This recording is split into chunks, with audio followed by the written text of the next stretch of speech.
ప్రార్థన చేసుకుని వాక్యాన్ని ప్రారంభించుకుందాం. ఏమో ఈ సమయంలో ప్రార్థన చేసుకుని ఈ రాత్రికాలపు కుటుంబ ప్రార్థనలో మనం ముందుకెళ్దాం. మోషబ ప్రార్థన చేయను. జైతే ఇంకెలా ఉండాలి నువ్వు ప్రార్థన చేయాలి. పరలోకమ్మ కడుతుంది గతి అంతే మా ట్రీగా తిని అంతే ట్రీగా తిండి మేము మర్తాడు 21 అధ్యాయం చదువుకోవడం అర్జున్ తండ్రి ఎంతో ఘనంగా జరిగేలా చూడండి తండ్రి. అది నుంచి అంతవరకు మీరు మీ దయలో కాచి కాపాడి తండ్రి వెళ్తున్నారు ముట్టిపరచండి. మా అమ్మ దూర పేసలు తండ్రి వాళ్ళు కూడా దీనికి కాచి కాపాడి తండ్రి ఇంకా ఆడవాళ్ళు ఉంటారు ముట్టిపరచండి.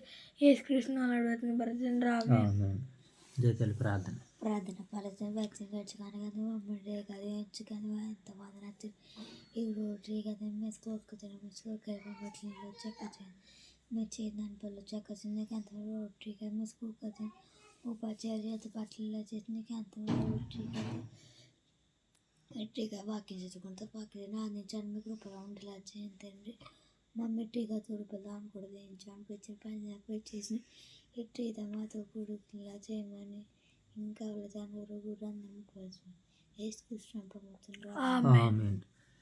మహాగణుడైన మా తండ్రి, మహోన్నతుడైన మా దేవ, పరిశుద్ధుడైన మా తండ్రి, మీ ప్రేమ కలిగిన నామానికి స్తోత్రాలు ప్రభా. తండ్రి ఈ డిసెంబర్ మాసం 13వ దినంలో తండ్రి రాత్రికాల సమయానికి మమ్మల్ని మీరు నడిపించినందుకే కృతజ్ఞతలు తండ్రి. అయ్యా ఈ రాత్రికాల సమయంలో కుటుంబ ప్రార్థనలో భాగంగా మత్తయి సువార్త 21వ అధ్యాయం వరకు మీరు మాతో మాట్లాడడానికి నన్ను సిద్ధపడుతుండగా మీ మాటను తండ్రి మేము వినడానికి నేర్చుకోవడానికి మీ సహాయాలు తెచ్చండి ప్రభావ. ఎక్కడెక్కడైతే నాయన మా యొక్క హృదయాంతరంగాల్లో పాపము గూడు కట్టుకుని ఉందో ప్రభావ, వాక్యం నాయన ఆ యొక్క అంతరంగాల్లోనికి వెళ్ళి ప్రభావ ప్రతి స్థలంలో నుంచి నాయన తండ్రి పాపాన్ని పారద్రోలుకుని ప్రభావ ఇదిగో పవిత్రులుగా నీతిమంతులుగా నిర్దోషులుగా ఉండడానికి నాయన తండ్రి ఈ రాత్రికాల ప్రార్థన మాకు సహాయం తెచ్చమని వేడుకుంటూ, అలాగే దూరదేశాల్లోని సేవకురాలు విషయంలో కృపతో దయతో జ్ఞాపకం చేసుకోమని నాయన బిడ్డలు చేసినటువంటి ప్రార్థనకు ప్రతిఫలాలు తెచ్చండి తండ్రి. ఈ రాత్రికాల సమయంలో నాయన మరి యొక్క పరిచర్య ద్వారా మీరే ఘనత మహిమ ప్రభావాలు పొందుకోమని మా రక్షకుడైన యేసుక్రీస్తు నామములో ఈ ప్రార్థన మీకు సమర్పిస్తున్నాం తండ్రి. రైట్, మంచిది ప్రియులారా. మరి యొక్క రాత్రికాల సమయంలో మన మత్తయి సువార్త మంచిది ఈ యొక్క సమయంలో ఒక పాటను పాడుకుని రాత్రికాలపు కుటుంబ ప్రార్థనలో మనం అందరం ముందుకు వెళ్దాం. ఏమో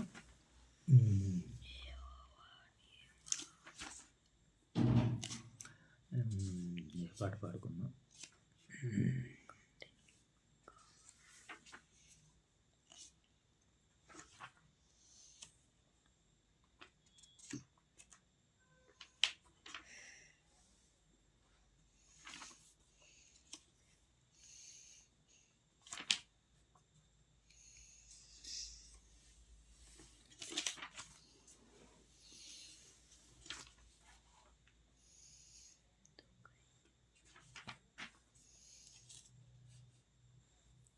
జీవితం ఏ పాటిది, నీ జీవితం ఏ పాటిది, ఇంతలోనే కనబడి అంతలోనే మాయమయ్యే ఆవిరి వంటిది నీ జీవితము, ఇంతలోనే కనబడి అంతలోనే మాయమయ్యే ఆవిరి వంటిది జీవితం ఏ పాటిది, నీ జీవితం ఏ పాటిది,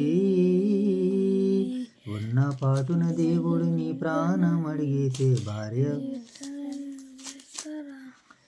ఉన్న పాటున దేవుడు నీ ప్రాణం అడిగితే భార్య పిల్లలను విడిచిపోవాలి.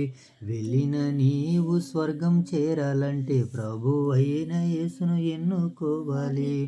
మనిషికి మరణము ముగింపు కాదని, ఆత్మకు మరణము ఎన్నడూ లేదని, జీవితం ఏ పాటిది, నీ జీవితం ఏ పాటిది.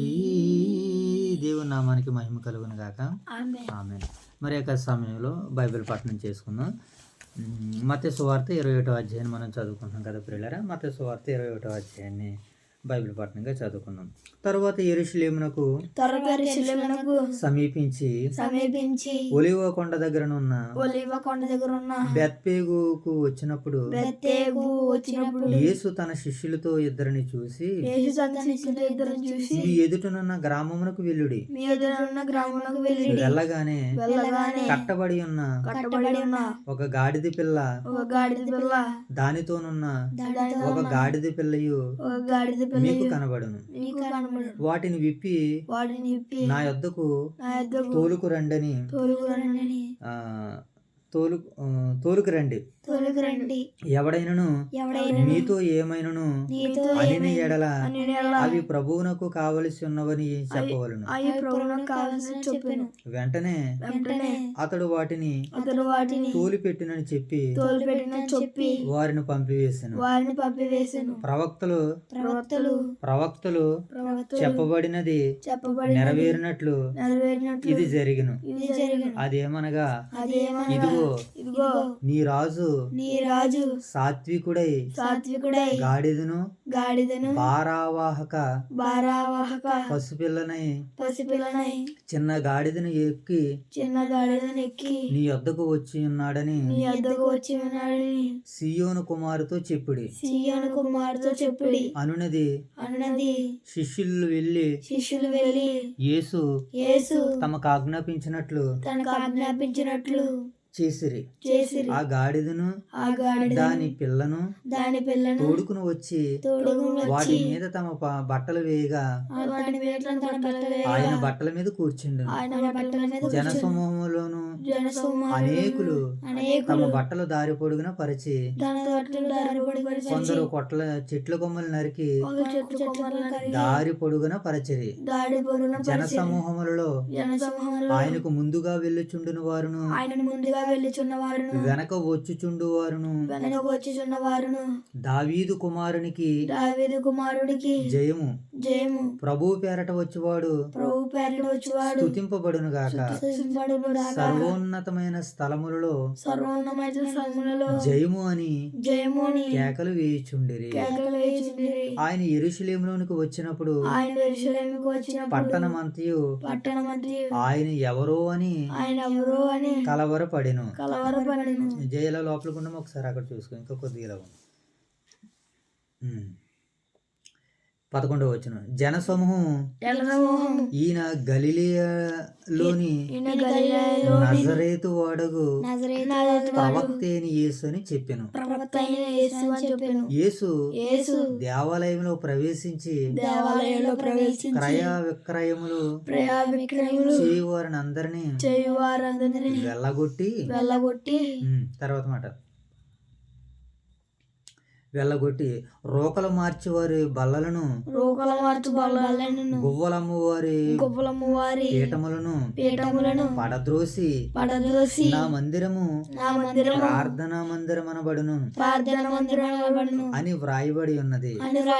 అయితే మీరు దానిని దొంగల గుహగా చేసేడు వారనిను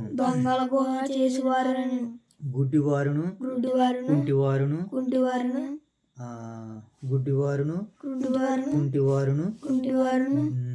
దేవాలయంలో ఆయన యొద్దకు రాగా ఆయన వారిని స్వస్థపరచును. కాగా ప్రధాన యాజకులను శాస్త్రులను ఆయన చేసిన వింతలను దావీదు కుమారునికి జయము అని దేవాలయములో కేకలు వేయుచున్న చిన్న పిల్లలను చూసి కోపముతో మండిపడి మీరు చెప్పుచున్నది వినుచున్నావా అని ఆయన అడిగిరి. అందుకు యేసు వినుచున్నాను. బాలురి యొక్కయు చంటి పిల్లల యొక్కయు నోట స్తోత్రము సిద్ధింపజేసేదవను మాట మీరెన్నడూ చదవలేదా అని వారితో చెప్పి వారిని విడిచి పట్టణములో నుండి బయలుదేరి బేతనియకు వెళ్ళి అక్కడ బస చేసాను. 18వ వచనం. ఉదయమందు పట్టణమునకు పట్టణములకు మరలా వెళ్ళుచుండగా మరలా వెళుచుండగా ఆయన ఆకలి కొనెను. ఆయన ఆకలి ఉందను. అప్పుడు త్రోవ పక్కన ఉన్న అప్పుడు త్రోవ పక్కన ఒక ఉన్న అంజూరపు చెట్టును చూసి ఒక అంజూరపు చెట్టును చూసి దాని యొద్దకు రాగా దాని వద్దకు రాగా దాని యందు దాని యందు ఆకులు తప్ప ఆకులు తప్ప మరేమీ కనబడలేదు. మరి ఏమీ కనబడలేదు. కనుక దానిని చూసి కనుక దానిని చూసి ఇక మీదట ఇక మీదట ఎన్నటికిని ఎన్నటికిని నీవు కాపు కాయుకుందువు గాక అని నువ్వు కాపీ చెప్పెను కాకుంటునుగాక అని చెప్పెను. అని చెప్పాను. తక్షణమే ఆ అంజరపు చెట్టు ఎండిపోయెను. అందరూ చెప్పారు. శిష్యులది చూసి ఆశ్చర్యపడి ఆశ్చర్యపడి అంజూరపు చెట్టు అంజూరపు ఎంత త్వరగా ఎండిపోయినని చెప్పుకున్నారు. ఎంత త్వరగా ఎండిపోయిందని చెప్పుకుని అందుకు యేసు అందుకు యేసు మీరు విశ్వాసం కలిగి మీరు విశ్వాసం కలిగి సందేహపు కుండిని ఎడల సందేశం గుడి ఎడల ఈ అంజూరపునకు చెట్టునకు కలిగినది ఈ అంజూరపు చెట్టున కలిగినది జరిగిన దానిని జరిగిన దానిని చేయుట చేయుట ఉమ్, మాత్రమే కాదు మాత్రమే ఈ కాదు కొండను చూసి ఈ కొండని చూసి నీవు ఎత్తబడి నీవు ఎత్తబడి ఇక్కడ ఉన్నాను నువ్వు ఎత్తబడి నువ్వు ఎత్తబడి సముద్రంలో పడవేయబడదు గాకని సముద్రంలో పడవేవు కాకని చెప్పిన ఎడల చెప్పిన ఎడల నిబ్బరం పెట్టుకో బైబిల్ చెప్పిన ఎడల చెప్పిన ఎడల ఆ, చెప్పిన ఎడల చెప్పిన ఎడల అలాగు జరిగినని అలాగే జరుగునని నీతో నిశ్చయముగా నీతో నిశ్చయముగా చెప్పుచున్నాను. చెప్పుచున్నాను. మరియు మీరు మరియు మీరు ప్రార్థన చేయనప్పుడు ప్రార్థన చేయనప్పుడు వేటిని అడుగుదురో వేటిని అడుగుదురో అవి దొరికినవని అవి దొరికినవని నమ్మిన ఎడల నమ్మిన ఎడల మీరు వాటినన్నిటినీ మీరు వారన్నిటిని పొందుదురని పొందురని వారితో చెప్పెను. వారితో చెప్పాను. 24 వచనం. ఆయన దేవాలయంలోనికి వచ్చి ఆయన దేవాలయంలోకి వచ్చి బోధించుచుండగా ప్రధాన బోధించుచుండగా యాజకులను ప్రధాన ప్రజల యాజకులను పెద్దలను ప్రజల ఆయన పెద్దలను యొద్దకు వచ్చి ఆయన యొద్దకు వచ్చి ఏ అధికారం వలన ఏ అధికారం వలన నీవు ఈ కార్యములు చేయుచున్నావు ఈ కార్యాలు ఈ చేయుచున్నావు అధికారము ఈ అధికారము నీకు ఇచ్చిన అడగగా నీకు ఇచ్చిన అడగగా యేసు యేసు నేను మిమ్మల్ని ఒక మాట అడుగుదును నేను మిమ్మల్ని ఒక మాట అడుగుదును అది మీరు నాతో చెప్పిన ఎడల అది మీరు నాతో చెప్పిన ఎడల నేనును ఏ అధికారం వలన ఏ అధికారం వలన ఈ కార్యములు చేయుచున్నాను ఈ కార్యములు చేయుచున్నాను అది మీకు చెప్పబడుదును. అది మీకు చెప్పబడి యోహానిచ్చిన బాప్తిసము యోహాను ఇచ్చిన బాప్తిసము ఎక్కడి నుండి కలిగినది? ఎక్కడ నుండి కలిగినది? పరలోకము నుండి కలిగినదా పరలోకం నుండి కలిగినదా? మనుషుల నుండి కలిగినదా మనుషుల నుండి అని కలిగిన వారిని అడిగాను. అని వారిని వారు అడుగును. వారు మనం పరలోకము నుండి అని చెప్పితమా? మన పరలోకం నుంచి చెప్తుమా?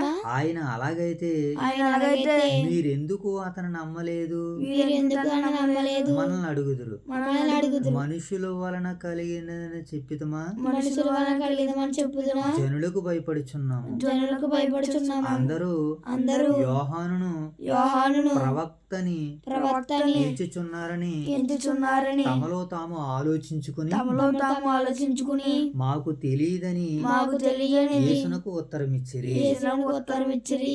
ఎన్నో వచనం? 27. అందుకైన అందుకైన ఏ అధికారం వలన ఏ అధికారం ఈ వలన కార్యములు నేను చేయుచున్నాను ఈ కార్యములు చేయుచున్నాను అది మీతో చెప్పను. మీతో చెప్పను. మీకేమీ తోచుచున్నది? మీకేమి తోచుచున్నది? ఒక మనిషికి ఇద్దరు కుమారులుండిరి. కుమారులుండి అతడు మొదటి వాని యొద్దకు వచ్చి అతడు మొదటి వారు వద్దకు వచ్చి కుమారుడా నేడు పోయి ద్రాక్ష తోటలో పని చేయమని చెప్పగా వాడు పోను అని ఉత్తరమిచ్చెను.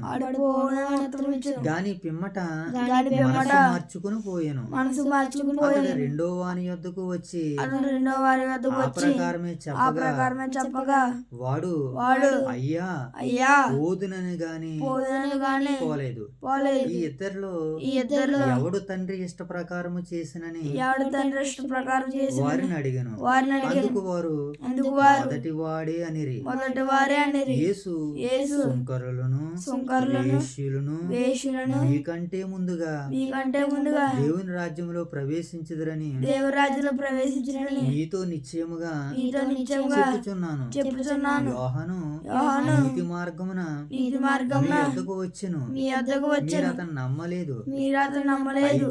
అయితే సుంకరులను వేశ్యులను అతని నమ్మిరి.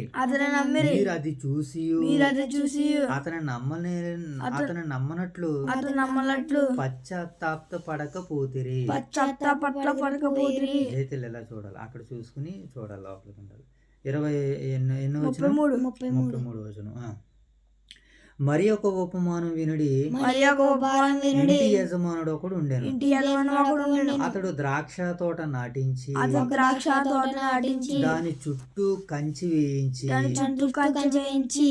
అందులో గోపురము కట్టించి కాపులకు దాని గుత్తకిచ్చి దేశాంతరము పోయెను. పండ్ల కాలమున సమీపించినప్పుడు పండ్లలో తన భాగము తీసుకుని వచ్చుటకు ఆ కాపుల యొద్దకు తన దాసులను పంపగా ఆ కాపులు అతని దాసులను పట్టుకుని ఒకని కొట్టిరి, ఒకని చంపిరి, మరి ఒకని మీద రాళ్ళు రువ్విరి. మరలా అతడు మునుపటి కంటే ఎక్కువ మంది ఇతర దాసులను పంపగా వారు వీరిని ఆ ప్రకారమే చేసిరి. తుదకు నా కుమారుని సన్మానించెదరనుకుని తన కుమారుని వారి యొద్దకు పంపెను. అయినను ఆ కాపులు కుమారుని చూసి ఇతడు వారసుడు, ఇతని చంపి ఇతని సాక్ష్యము ఇతని స్వాస్యము తీసుకుందుము రండని తమలో తాము చెప్పుకుని అతన్ని పట్టుకుని ద్రాక్ష తోట వెలుపుట పడవేసి చంపిరి. కాబట్టి ఆ ద్రాక్ష తోట యజమానుడు వచ్చినప్పుడు ఆ కాపులను ఏమి చేయను. అందుకు వారు ఆ దుర్మార్గును కఠినముగా సంహరించి వాటి కాలమందు తనకు పండ్లను చెల్లించినట్టు ఇతర కాపులకు ఆ ద్రాక్ష తోట ఇచ్చినని ఆయనతో చెప్పిరి. మరియు యేసు వారిని చూసి ఇల్లు కట్టువారు నిషేధించిన రాయి మొలక తలరాయను. ఇది ప్రభువు వలనే కలిగెను. ఇది మన కన్నులకు ఆశ్చర్యము అను మాట మీరు లేఖనములలో ఎన్నడూను చదవలేదా? కాబట్టి దేవుని రాజ్యము మీ యొద్ద నుండి తొలగింపబడి దాని ఫలమిచ్చు జనులకి ఇయ్యబడునని మీతో చెప్పుచున్నాను. మరియు ఈ రాతి మీద పడువాడు నా తునకలైపోవును గాని అది ఎవని మీద పడును వానిని నలిపివేయునను. ప్రధాన యాజకులను పరిసయ్యులను ఆయన చెప్పిన ఉపమానములను విని తమ్మును గూర్చి చెప్పినని గ్రహించి ఆయనను పట్టుకొన సమయం వెదుగుచుండిరి. గాని జనులందరూ ఆయనను ప్రవక్తని ఎంచిరి గనక వారికి భయపడిరి. దేవుడి యొక్క పరిశుద్ధ వాక్యాన్ని నేడు మన వినికిడిలో ఫలింపజేయను గాక. ఆమేన్. ఈ మత్తయి సువార్త 21వ అధ్యాయంలో రాయబడినటువంటి సందర్భాలను మరొకసారి మనం వాక్యాన్ని పరిశీలించేద్దాం. ఏమని రాయబడింది ఈ మత్తయి సువార్త 21వ అధ్యాయంలో? మొదటి సందర్భాన్ని చదువు. తర్వాత యెరూషలేమునకు సమీపింపగా ఒలివల కొండ దగ్గరనున్న బేత్పేగు వచ్చినప్పుడు యేసు తన శిష్యులు ఇద్దరిని చూసి, మీరు ఎదుటనున్న గ్రామమునకు వెళ్ళగానే కట్టబడి ఉన్న ఒక గాడిదయు దానితోనున్న ఒక గాడిద పిల్లయు నీకు కనబడును. వాటిని విప్పి నా యొద్దకు తోలుకొని రండని ఎవడైనను మీతో ఏమైనను అని ఎడల అవి ప్రభువునకు కావలసినవని చెప్పవలను. వెంటనే అతడు వాటిని తోలిపెట్టునని చెప్పి వారిని పంపివేసును. ప్రవక్తలో చెప్పబడినది నెరవేరినట్లు ఇది జరిగను. అదేమనగా అంటే యేసుక్రీస్తుల వారు బేత్పేగు ప్రాంతం నుంచి శిష్యులని ఒక గాడిద పిల్లని తీసుకురమ్మని పంపుతున్నారు. ఎందుకని అంటే ఆయన దావీదు కుమారుడని తెలియాలని యెరూషలేములోకి వెళ్తారనమాట. ఇప్పుడు గాడిద మీద నుంచి యెరూషలేముకి వెళ్తున్నారు. ఎందుకనంటే ఆయన మరణ దినాలు దగ్గర పడుతున్నాయి కనుక, ఆయన త్వరలో మరణించాలి కనుక ఆయన మరణ నిమిత్తం ఆయన ఏం చేస్తున్నాడని అంటే ప్రయాసపడుతున్నాడు, దాని కొరకు సాధన చేస్తున్నాడు. ఇప్పుడు గాడిద పిల్ల మీద ఎక్కి ఏం చేస్తున్నాడు ఆయన? వెళ్తున్నాడు. ఆ సందర్భం మనకు కనబడుతుంది 21 అధ్యాయం మొదటి 5వ వచనంలో. ఇదిగో నీ రాజు సాత్వికుడై గాడిదను భారవాహక పశువునైన చిన్న గాడిదని ఎక్కి నీ యొద్దకు వచ్చుచున్నాడని సీయోను కుమారుతో చెప్పుడి అనినది. ఆ శిష్యులు వెళ్ళి యేసు తమకు ఆజ్ఞాపించిన ప్రకారం చేసి ఆ గాడిదను దాని పిల్లను తోలుకుని వచ్చి వాటి మీద తమ బట్టలు వేయగా ఆయన బట్టల మీద కూర్చుండెను. జనసమూహములు అనేకులు తమ బట్టలు దారి పొడుగున పరిచి కొందరు చెట్ల కొమ్మలు నరికి దారి పొడుగున పరిచరి. జనసమూహంలో ఆయనకు ముందుగా వెళ్ళుచుండిన వారందరూ వెనకచుండు వచ్చిన వారందరూ దావీదు కుమారునికి జయమని పాట పాడుతున్నారండి. మా చిన్నతనంలో ఒక పాట ఉండేది, దావీదు దన్నయ్య ఓ రన్నని ఓ మంచి పాటతోటి సినిమాలో చూపించారు. ఇక్కడ అలాగే దావీదు కుమారునికి జయమన్నాడు. ఎందుకనంటే దావీదు మరి యేసుక్రీస్తుల వారు దేవుని కుమారుడే కదా, రాజు కదా, ఆయన ఇశ్రాయేల్ని పరిపాలించడానికి రాజుగా వచ్చాడు కదా, ఇశ్రాయేల్ దేవుని చట్టాన్ని దేవుని శాసనాలని తెలియజేశాడు కదా. ఇప్పుడు యెరూషలేమునకు వెళ్తూ దావీదు కుమారునికి జయము, ప్రభు పేరట వచ్చేవాడు స్తుతింపబడును గాక, సర్వోన్నతమైన స్థలంలో ఆయనకు జయమని కేకలు వేయుచుండిరి. ఆయన యెరూషలేములోనికి వచ్చినప్పుడు పట్టణం అంతయు ఈయన ఎవరో అని కలవరపడుతున్నారట. అంటే ఈయన రాజుని కొంతమందికి తెలిసింది, అందరికీ తెలియదు. అందరికీ తెలిసేలా కలవరపడిపోతుంటే ఇదేంటి ఎవరో వస్తున్నాడు ఏంటి, ఆల్రెడీ యూదులకు రాజులు ఉన్నారు కదా, వీళ్ళందరూ రాజులు ఉన్నారు, హీరోజు రాజులు ఉన్నారు కదా, మరలా ఇతను రాజు వస్తున్నాడు ఏంటని వారిని చూసినప్పుడు మాట్లాడుతున్నటువంటి మాట. యెరూషలేము అంతా కలవరపడ్డారంట. జనసమూహం ఈయన గలిలయలోని నజరేయుడగు ప్రవక్త అయిన యేసుని, మీరెవరు కలవరపడకండి, ఈయన నజరేతు వాడుగు ప్రవక్త, ఈయన పేరు యేసు అని ప్రజలు ఐడెంటిఫై చేశారు కొంతమేరకు. ఎవరిని? యేసుక్రీస్తుల వారిని ప్రవక్తని ఇచ్చారనమాట. ఇది మొదటి సందర్భం. మొదటి సందర్భానికి ఏం సెలవిస్తుంది? యేసుక్రీస్తుల వారు తన శిష్యులను పిలిపించి గాడిదని తీసుకురమ్మన్నాడు. గాడిద మీద ఎక్కి ఇప్పుడు ఎక్కడికి వెళ్తున్నారు? యెరూషలేముకి వెళ్ళారన్నమాట. యెరూషలేములో ఉన్న వారందరూ కలవరపడగానే అబ్బాయి మీరు కలవరపడవలసినటువంటి పని లేదు, ఈయన ఎవరనంటే ప్రవక్త అయినటువంటి యేసు, ఈయన నజరేయుడు. ఎందుకంటే యేసుక్రీస్తుల వారు నజరేతులోనే పెరిగారు అనమాట. ఆయన నజరేయుడు అయినటువంటి యేసుక్రీస్తు నామములో ఈ ప్రార్థన మీకు సమర్పిస్తున్నాం తండ్రి అని మనం కూడా ప్రార్థన చేస్తూ ఉంటాం. ఇది మొదటి సందర్భం. ఇక రెండో సందర్భంలో ఏమని రాయబడిందని అంటే, యేసు దేవాలయంలో ప్రవేశించి క్రయ విక్రయములు చేయుచున్న వారిని వెళ్ళగొట్టి రోకలు మార్చువారి బల్లలను గువ్వలమ్ము వారి బలిపీఠాలని పీఠమును పడద్రోసి నా మందిరము ప్రార్థనా మందిరం అనబడినని వ్రాయబడి ఉన్నది, అయితే దానిని మీరు దొంగల గోక. అంటే ఇప్పుడు అక్కడ యెరూషలేము దేవాలయంలో ఏం జరుగుతుంది? వ్యాపారం జరుగుతుంది. అక్కడ వ్యాపారాలు చేయకూడదు. ఎక్కడ వ్యాపారాలు చేయాలి? బయట వ్యాపారాలు చేసుకోవని లేక వ్యాపారాలు ఎక్కడ పెట్టారు? యెరూషలేము దేవాలయంలో పెట్టారు. గువ్వలు అమ్ముకుంటున్నారు, పావురాలు అమ్ముకుంటున్నారు. ఇవన్నీ ఏంటంటే బలి అర్పించడానికి బయట వీళ్ళు చేస్తున్నారట. అయ్యో ఇది ప్రార్థనా మందిరము, నా మందిరాన్ని ఎలా చేస్తున్నారు ఏంటని యేసుక్రీస్తుల వారు కోపపడినట్లుగా మనకు కనబడుతుంది రెండో సందర్భంలో. కాగా ప్రధాన యాజకులను శాస్త్రులను ఆయన చేసిన వింతలను, దావీదు కుమారునికి జయమని దేవాలయంలో కేకలు వేయుచున్న చిన్న పిల్లలను చూసి కోపముతో మండిపడి వీరు చెప్పుచున్నది వినిచున్నావని ఆయనను అడిగిరి. అందుకు యేసు వినిచున్నాను, బాలురి యొక్కయు చంటి పిల్లల యొక్కయు స్తుతుల మూలమున స్తోత్రము సిద్ధింపజేస్తున్న మాట మీరు ఎన్నడను చదవలేదని వారితో చెప్పి వారిని విడిచి పట్టణము నుండి బయలుదేరి బేతనియకు వెళ్ళి అక్కడ మరలా యెరూషలేము నుంచి అక్కడికి వెళ్ళిపోయాడు, మరలా బేతనీకి వెళ్ళిపోయాడు. అంటే ఆయన ఒకసారి యెరూషలేము దేవాలయాన్ని దర్శించవలసి ఉంది. అనేక పర్యాలు యెరూషలేము దేవాలయానికి వెళ్ళారు ఆయన. ఇప్పుడు ఎలా వెళ్ళారు? వెరైటీగా వెళ్ళారు. గాడిద పిల్ల మీద ఎక్కి, అంటే ప్రవక్తల లేఖనములు గాడిద మీద ఎక్కి లేఖనములు నెరవేరినట్లు ఇది జరిగింది. ఇది చెయ్యాలి, ఆయన క్రియ చెయ్యాలి, అది లేఖనాల్లో వ్రాయబడింది. కనుక లేఖనాలు ఏవైతే యేసుక్రీస్తుల వారికి సెలవిచ్చినాయో మరి ఆ ప్రకారంగా ఆయన ప్రయాణం చేసినట్లుగా మనకి కనబడుతుంది. ఇది ఎన్నో భాగం? ఇది రెండో భాగం. ఇక మూడో భాగంలో మనం చూడడానికి సిద్ధపడినట్లయితే మూడో భాగం ఏంటిది? 18 వచనం. ఉదయమున పట్టణమునకు మరలా వెళ్ళుచుండగా ఆయన ఆకలిగొనును. అప్పుడు త్రోవ పక్కన ఉన్న యొక్క అంజూరపు చెట్టు వారు చూసి దాని యొద్దకు రాగా దాని యందు ఆకులు తప్ప ఏమీ కనబడలేదు గనక దానిని చూసి ఇక మీద నీవు ఎన్నటికి కాపు కాయకుందువుగా కానీ చెప్పెను. తక్షణమే అంజూరపు చెట్టు ఎండిపోయెను. శిష్యులది చూసి ఆశ్చర్యపడి అంజూరపు చెట్టు ఎంత త్వరగా ఎండిపోవునని చెప్పుకొనిరి. చూసారా?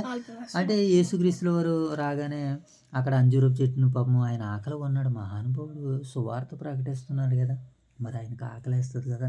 అంజూరపు చెట్టుని చూశాడు. ఆ చూడబోయేసరికి దాని దగ్గర ఏమి లేవు, ఫలాలు లేవు, పండ్లు లేవు. అది పండ్ల కాలము. ఇంకెమ్మడిని ఏం చేశాడంటే ఆయన ఎప్పుడూ పాపం అలా చేయరు, కానీ ఆయన శపించాడు ఆ చెట్టుని. కారణం ఏంటంటే ఈ సృష్టిలో ఆయన కలిగించుకున్నటువంటి ఆ చెట్టు ఆయనకి మరి ఫలాన్ని ఇవ్వబోయేసరికి ఆయనకు బాధేసుకొచ్చింది. మనం కూడా ప్రేమతో కొన్ని చెట్లు నాటుకుంటూ ఉంటాం, కొన్నింటిని మొక్కలు నాటుకుంటూ ఉంటాం, కొన్నింటి తోటలు నాటుకుంటూ ఉంటాం. అవి మనకి ఇష్టమైనటువంటి పంటను ఇవ్వలేదనుకో మనకి ఏమనిపిస్తుంది, పంటను తగలబెడేస్తాం. చాలామంది పత్తి రైతులు వాళ్ళ ఏం చేస్తారంటే వాటిని కొన్నింటిని కాల్ చేస్తారు నాన్న. కారణం ఏంటంటే ఇదిగో వారికి సరైనటువంటి సంతోషాన్ని ఇవ్వకపోవడాన్ని బట్టి యేసుక్రీస్తుల వారు కూడా అంజూరపు చెట్టుని ఏం చేశారు నాయన, శపించేశాడు. అప్పుడు ఎంత త్వరగా అంజూరపు చెట్టు ఎలా ఎండిపోయిందని శిష్యులు ఆశ్చర్యపడగానే శిష్యులు ఏమని చూస్తున్నారు. అందుకు యేసు, మీరు విశ్వాసము కలిగి సందేహపు గుండెని ఎడల ఈ అంజూరపు చెట్టునకు జరిగినదే దానిని చేయటం మాత్రమే కాక ఇంకేం జరుగుతుందట,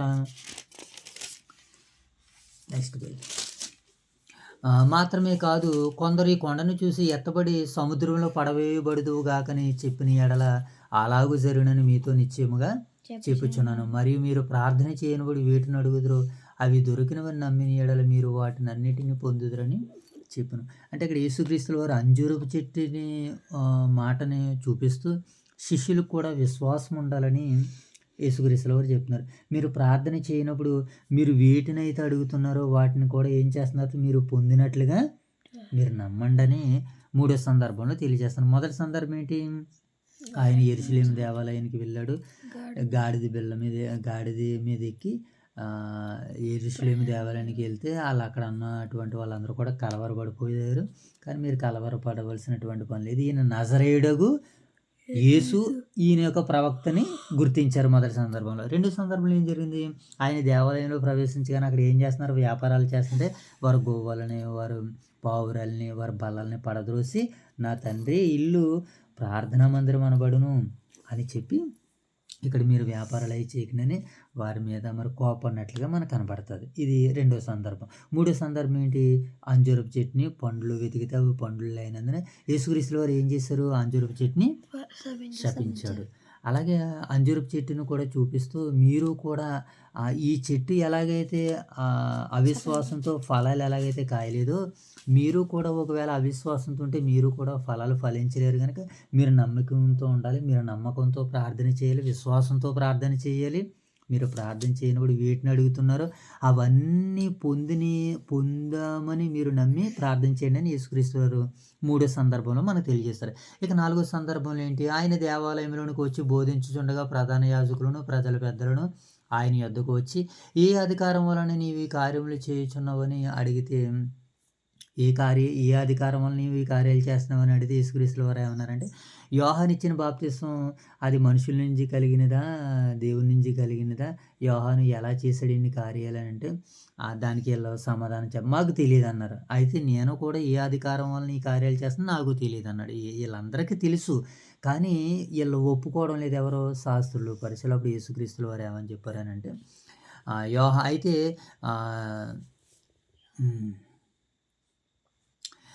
ఏమని చెప్తున్నాడంటే, ఆయన బాప్తిస్మిచ్చి యోహాను ఎక్కడ నుండి కలిగిన ఈ బాప్తిస్మిచ్చి యోహాను ఇచ్చిన బాప్తిస్మం ఎక్కడి నుండి వచ్చినది, పరలోకం నుండి కలిగినదా మనుషుల నుంచి కలిగినది అంటే పరలోకం నుంచే కదా బాప్తిస్మం యోహాను గారికి అనుగ్రహింపబడింది. ఈ విషయాన్ని అడగగానే ఒకవేళ యోహాను ఇచ్చిన బాప్తిస్మం మీరు ఎందుకు నమ్మలేదని అంటారేమో, వీళ్ళ ప్రశ్నించుకుని అడుక్కుని ఏం చేశారంటే మాకు తెలియదని చేతులు ఇచ్చేసారు. ఆయన అప్పుడు ఒక ఉపమానం చెప్పాడు. ఏంటనంటే, ఒక తండ్రికి 2 పిల్లలు ఉన్నారు, ఒకరిని ద్రాక్ష తోటలో పనికి వెళ్ళమన్నాడు. ఒకటి ద్రాక్ష తోటలో పనికి వెళ్ళమన్నాడు. ఇలా ఇలా మామూలుగా విను. వాడు ద్రాక్ష తోటలో పనికి వెళ్ళమంటే ముందు వాడు వెళ్తానన్నాడు కానీ వెళ్ళలేదు, రెండో వాడు వెళ్ళనన్నాడు కానీ వెళ్ళాడు. అలాగే ఇక్కడ వాక్యం వచ్చి మేము ప్రకటిస్తున్నాం, వాక్యాన్ని వచ్చి తెలియజేస్తున్నాం, కానీ ఎంతమంది వింటున్నారు, ఎంతమంది నేర్చుకుంటున్నారు అన్నట్లుగా యేసుక్రీస్తుల వారు మరి ఈ సందర్భాన్ని ద్రాక్ష తోట సందర్భాన్ని చెప్పాడు అన్నట్టు. మీకేం తోచున్నో ఒక మనుషునికి 2 కుమారులుండ్రి. అతడు మొదటివాని యొద్దకు వచ్చి నేడు పోయి ద్రాక్ష తోటలో పని చేయమని ఇలా చెప్పాడు. వెళ్తానన్నారు, వెళ్ళలేదు. అలాగే శిష్యులు కూడా మీకు చెప్పినటువంటి తర్వాత మీరిది చెయ్యాలి, చేస్తానంటే చెయ్యాలి, చేస్తానని చేయకుండా ఉండకూడదు. మీ మాట అవునంటే అవును, కాదంటే కాదన్నట్టుగా ఉండాలని ఈ 4వ సందర్భంలో మనకి కనబడుతుందనమాట. ఇంకేమంటున్నాడు 4వ సందర్భంలో ఏమన్నాడంటే, అందుకు వారు మొదటివాడే అనిరి. యేసు సుంకరులను, వేశ్యలను మీకంటే ముందుగా దేవుని రాజ్యంలో ప్రవేశించురని మీతో నిశ్చయముగా చెప్పుచున్నాను. యోహాను నీతి మార్గమున మీ యొద్దకు వచ్చెను, మీరు అతన్ని నమ్మలేదు. అయితే సుంకరులను, వేశ్యలను అతనిని నమ్మిరి. మీరు అది చూసి అతనిని నమ్మలేకుండానట్లు పశ్చాత్తాపడకపోయారు. ఇప్పుడు యేసుక్రీస్తుల వారు ఎవరు పరలోకం వెళ్తారంటున్నారు? మీకంటే సుంకరులు, వేశ్యలు, పాపులు వీళ్ళందరూ యోహాను నమ్మారు. అందుకని వీళ్ళందరూ ఎక్కడికంటే పరలోక రాజ్యానికి వెళ్తారు. మీరు వెళ్ళరు అంటున్నారు ఎవరితోటి? ఈ శాస్త్రులతోటి, పరిసయ్యులతోటి. ఇప్పుడు మన మనసు, మన స్వభావాలు శాస్త్రులాగా, పరిసయ్యులాగా ఉండకూడదు. మరి ఎలా ఉండాలి? విరిగి నలిగిన పశ్చాత్తాప హృదయంతో ఎవరైతే ఉంటారో వారు మాత్రమే పరలోకానికి వెళ్తారు. ఇప్పుడు బాప్తిసం తీసుకుంటే పరలోకం వెళ్తారని అంటే పరలోకం వెళ్ళరు. పరలోకానికి మార్గం అది. అదొక వారధి, అదొక మెట్టు. అది దాన్ని జీవిత పర్యాంతరం కాపాడుకోవాలి. కానీ ఇక్కడ వాస్తవానికి మనం ఆలోచన చేయగలిగినట్లయితే ఎవరైతే పశ్చాత్తాప హృదయాన్ని కలిగి ఉంటారో వారు పరలోకానికి వెళ్తారని వాక్యము సెలవిస్తుంది. ఇది ఎన్నో సందర్భం? 4వ సందర్భం. Very good. ఇప్పుడు చివరిగా 5వ సందర్భాన్ని చూద్దాం. ఆయన మరి ఒక ఉపమానం చెప్పాడు. ఏం ఉపమానం చెప్పాడట? ఒక ద్రాక్ష తోట నాటించేసి దాని చుట్టూ బురుజు కట్టించేసి దానికి గోపురం ఒకటి కట్టించి కాపులకు గుత్తకిచ్చేసి దేశాంతరం వెళ్ళిపోయాడు ఒక ఆయన ద్రాక్ష తోటని ఇచ్చేసి. ఆ ద్రాక్ష తోట గుత్తకు తీసుకున్న వారు వచ్చేసి పండించుకుంటున్నారు. పంట కాలం మందు ఆ రైతు వచ్చి ఏం చేశాడనంటే, మరి మనం పండ్ల కాలం వచ్చింది కదా, ఇప్పుడు మనకి ద్రాక్ష తోట నుంచి పండ్లు వస్తాయి కదని ఆ యజమానుడు ఏం చేశాడంటే పనివారిని పంపారు. పనివారు ఏం చేశారు? ఒకరిని కొట్టేసి, ఒకరిని రాళ్ళతో కొట్టేసి, ఒకరిని చంపేసి, ఒకరిని ఏం చేశారట ఉపమానంలో మరలా ఏం చేశారట అనుకున్నాను. ఆ కాపులు గుర్తు పట్టుకుని ఒకరిని కొట్టిరి, మరి ఒకరిని చంపిరి. పైకి లేగినాను. అవన్నీ ఎప్పుడైతే చంపేస్తారో ఏమైపోయింది ఇక్కడ? ఒక అతను చంపేస్తారట. ఎందుకు? కాపు ఏమంటున్నారండి అంటే వీళ్ళు ఎలాంటి మనుషులో చూడండి. చక్కగా వారు ఇచ్చిన ఆ పంటను పండించుకుని, ఆ పొలాన్ని చక్కగా వినియోగించుకుని, ఆ పొలంలో వచ్చినటువంటి పంటలను వారికి ఇవ్వాల్సింది పోయి యజమానులు పంపినటువంటి దాసులను చంపేస్తారంట వీళ్ళు. ఎంత భయంకరలో చూడండి. ఎలాంటి మనుషులు ఉంటారంటే, అవును ఈరోజు ఎలాంటి మనుషులు ఉన్నారు? అద్దెకి ఇంట్లో ఉంటామని ఈ అద్దింటిని సొంతలుగా మార్చేసుకున్న గూండాలు, రౌడీలు ఉన్నటువంటి సమాజం ఇది. కనుక అంతటి బాధను మనకు అనుగ్రహించలేదు దేవుడు. చక్కటి రీతిలో మనల్ని నడిపిస్తున్నాడు. కనుక ఏం చేశారట? అలాగే ఎంతోమందిని పంపించారు. వాళ్ళందరినీ పంపించిన తర్వాత తన కుమారుని సన్మానిస్తారేమో అనుకున్న తన కుమారుని పంపితే కుమారుని కూడా ఏం చేశారు? ఇప్పుడు దాసుల్ని అయితే మనకు కాదు కానీ కుమారుని చంపేస్తే మొత్తం అతని ఆస్తి అంతా మందైపోతుందని కుమారుని చంపేయాలనుకున్నారన్నమాట. అది ఎవరికైనంటే యేసుక్రీస్తుల వారు కూడా అలాగే ఈ లోకానికి వచ్చి అందరికీ వాక్యాలను అందించి అందరికీ పరిచయం చేసి దేవుని రాజ్యాన్ని తెలియజేస్తుంటే ఈయన కుమారుడు కాదు, ఈయనే చంపేద్దామని వీళ్ళందరూ అనుకున్నారు. శాస్త్రుల పరిశీలన వారి గురించి మాట్లాడినట్లుగా ఈ 4వ సందర్భం మనకి 5వ సందర్భం 4వ సందర్భం 5వ సందర్భం మనకి సెలవిస్తుంది. ఎక్కడ దాకా ఉంది ఇది? అతను పట్టుకున్న ద్రాక్ష తోట పడవేసిరి. కాబట్టి ఆ ద్రాక్ష తోట యజమానుడు వచ్చినప్పుడు ఏం చేస్తాడో ఆ కాపుల్ని ఏం చేస్తాడంటే అందుకు వారు ఆ దుర్మార్గులను ఏం చేస్తాడట? కఠినముగా సంహరించి కఠినముగా సంహరించి వాటి కాలమందు తనకు ఫండ్లను చెల్లించినట్టు ఇతర కాపులకి ఇచ్చి ఆ ద్రాక్ష తోటకి ఇచ్చినని అతనితో చెప్పిరి. చూసారా? ఆ ద్రాక్ష తోట మరలా ఎవరికి ఇస్తారంటే ఎవరైతే కాపులు సమయానికి తెచ్చి ఇస్తారో వారికి మాత్రమే దాన్ని ఇస్తామని ఇక్కడ లేఖన భాగాలు మనకి సెలవిస్తున్నాయి అనమాట. అదే అంటున్నాడు యేసుక్రీస్తు, ఇల్లు కట్టువారని మీరు నిషేధించిన రాయి మూలకు తలరాయి ఆయను, ఆయనే ప్రభు అయిన యేసుక్రీస్తులో. 2వ సందర్భం ఇది. 5వ సందర్భం చివరికి ఏమంటున్నాడు అని అంటే ఆయన మాట్లాడు, కాబట్టి దేవుని రాజ్యము మీ యొద్ద నుండి తీసివేయబడి పెళ్ళగింపబడి దాని ఫలమిచ్చు జనులకి ఇవ్వబడినని మీతో చెప్పుచున్నాను. మరియు ఈ ఈ రాతి మీద పడువాడు తునాతునకలైపోవును గాని ఎవని మీద పడును వాడిని నలిపివేయును. పోవును. ప్రధాన యాజకులను పరిసయ్యులను ఆయన చెప్పిన ఉపమానములు విని తమ్మును గూర్చి చెప్పినని గ్రహించారు. ఆయన పట్టుకున్న సమయము చూచుచుండిరి గాని ప్రజలందరూ ఆయనను ప్రవక్తని ఎంచిరి గనక వారికి ప్రజలకు భయపడుతున్నారు. ఎవరు? శాస్త్రులు పరిశీలు ఎవరిని చంపేయాలనుకుంటున్నారు? ఇప్పుడు యేసుక్రీస్తుల వారిని చంపేయాలనుకుంటున్నారు. చూసారా, మంచి చెప్పితే మనుషులు చెడు అనుకుంటున్నారు. మనుషులు ఏం చేస్తారనమాట? చంపేస్తారనమాట. అందుకని ఈ రోజుకి ఎవరికి మంచి చెప్పడానికి ముందుకు వెళ్ళట్లేదు. అయినా సరే క్రైస్తవులు ఏం చేస్తారు?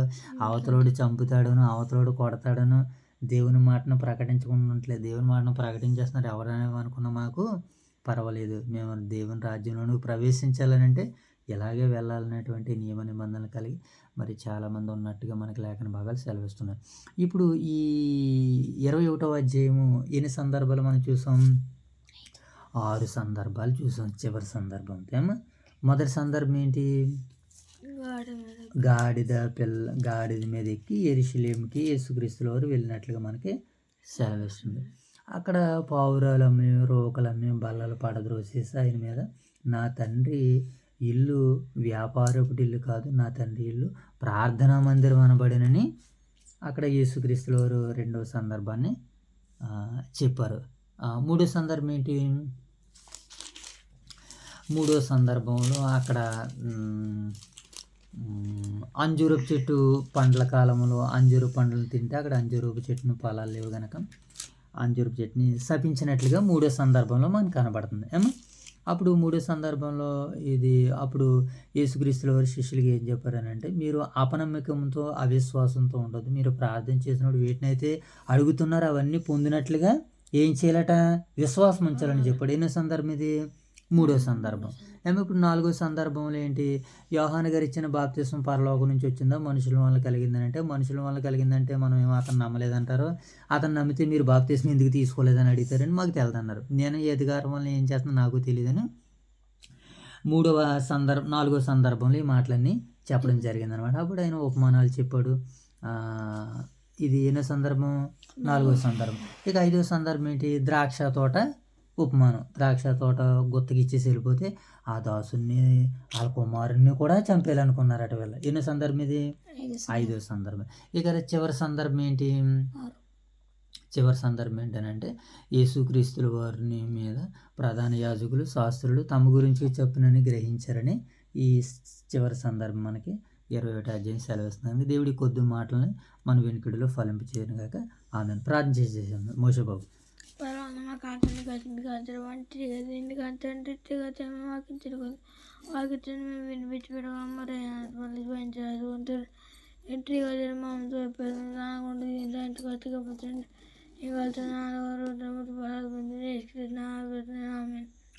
జయతల్లి ప్రార్థన. ప్రార్థన ఫలితం వేతను గడుచుకానికి అందరూ మమ్మల్ని నుంచి అంతమంది ఒకటి కథ ముసుకోకలు పంపట్లో చక్కదీనికి అందరూ చేతన పంట చక్కదీనికి అంతరండి ఈ రోటీ ముసుకోకలతో 10 మంటలు చట్నీకి అంతమంది రోటీ కథ మా తెస వచ్చి ఎదుర్కొన్నది. మా తెస వచ్చింది 21 అధ్యాయం చదువుకొని 21 అధ్యాయం రోటీ కథ వాకి ఉంది. నా నిమిషాలు మీ కృపలో చేసి నీకు ఎంతమంది రోటీ కథ అమ్మిటి కథ ఒప్పందం నాన్నకొడితే ఏంటని అడుగు చెప్పాలి పుట్టి మాతో కొడుకులు రచించి ఇంకెవరో తన గురుకులు అందరూ ముట్టిపేస్తున్నారు.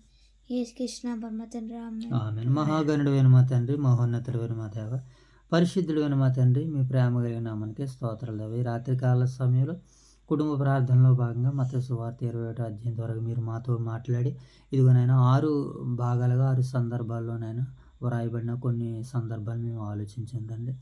ఆలోచించిన, నేర్చుకున్న, చదివిన ప్రతి మాట మా వినికిడిలో ఫలింపజేయండి. మీ మహిమ కొరకు, మీ ఘనత కొరకు మేము బ్రతకడానికి సిద్ధపడుతుండగా మీ యొక్క ఆత్మ సహాయాన్ని ఇచ్చి 2025 సంవత్సరం అంతా మమ్మల్ని మీ కృపా కాపుదలతో ముందుకు నడిపించారు ప్రభు. మా ముందు ఉన్నటువంటి చివరి దినాలు, కొద్దిపాటి దినాల్లో నేను బైబిల్ను సంపూర్ణంగా కొంతమేరకునైనా మేము సాధించడానికి మీ సహాయ సహకారాలు మాకు అనుగ్రహించమని తండ్రి మీ చిత్తమైతే ప్రభావ మరొక పర్యాయం తండ్రి, మరొక నాయన తండ్రి అధ్యాయంతో తండ్రి మిమ్మల్ని ఎదుర్కొనుటకు మీ సహాయాలు మాకు అనుగ్రహించమని ఈ మాటలో నాయన తండ్రి నేర్చుకున్నటువంటి నీ బిడ్డల ఇరువురిని దీవించండి. అలాగే ప్రభు ఈ పరిచయను వీక్షించడానికి సిద్ధపడుతున్న ఈ సేవకులను దీవించమని ఆశీర్వదించమని మా రక్షకుడైన యేసుక్రీస్తు వారి నామములో ఈ ప్రార్థనకు సమర్పిస్తున్నాం కన్న తండ్రి. ఆమేన్ తండ్రి. ఆమేన్ తండ్రి. ఆమేన్ తండ్రి. Okay right. God bless you.